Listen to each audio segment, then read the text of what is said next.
सुनील के ज़रिए आप एक जर्नलिस्ट के ज़रिए केस सॉल्व कराते थे। जब ये आपने नॉवल लिखा तब ये होता है कि आमतौर पे एक जर्नलिस्ट का काम आज भी ये है कि वो किसी भी जो स्टोरी है, जो क्राइम है, उसको कवर करे और जैसा हुआ वैसा स्क्रीन पे दिखाए या अखबार में छापे।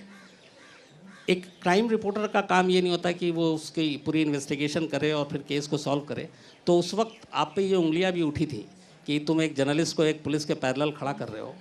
लेकिन एक इसकी पॉजिटिव चीज़ ये भी थी कि उसी कैरेक्टर के ज़रिए हिंदुस्तान में इन्वेस्टिगेटिव जर्नलिज्म की शायद बाद में शुरुआत हुई।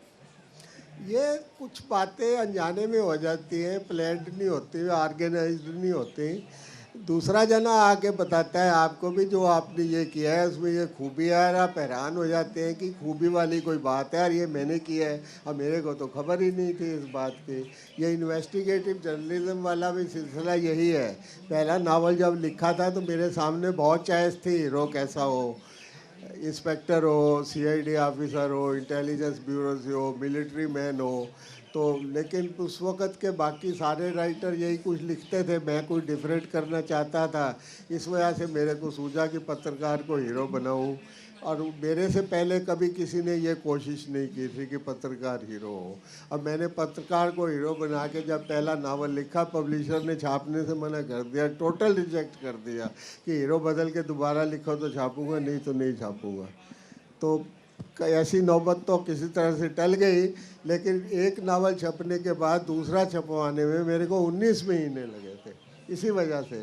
वो कहते थे कोई इंस्पेक्टर हीरो बनाओ तो छापेंगे, मैं कहता था यही बनाना है, छापो नहीं छापो जो भी मर्जी है। मैं सरकारी मुलाजमत में था, इतना मोहताज नहीं था लिखने के मामले में, तो जिद चला ली किसी तरह से अपनी। उन दिनों नावल बहुत छपते थे, मंथली हर राइटर हर महीने नावल लिखता था। तो किसी कोई बीमार पड़ जाए, किसी कोई प्रॉब्लम हो जाए तो राइटर को, पब्लिशर को फिलर के तौर पर नावल की ज़रूरत होती थी। ऐसे ही किसी के साथ कोई वो मुश्किल पैदा हुई, वो नहीं लिख सका, उसने फिर मेरे को कह दिया 10 दिन में लिख लेगा। मैं क्या हाँ जी लिख लेंगे, लेकिन हीरो नहीं बदलूंगा। वो कहा ठीक है, एक बार की बात है, चलते हैं।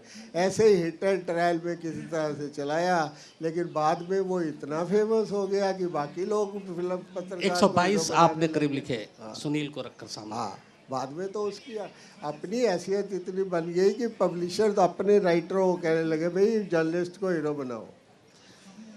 अब ये बताइए आज के जर्नलिस्ट के बारे में आपकी ईमानदारी से राय क्या है? भाई ये बड़ा ट्रिकी क्वेश्चन है। I am not a competent person to comment upon it, मैं यही कह सकता हूँ मैं।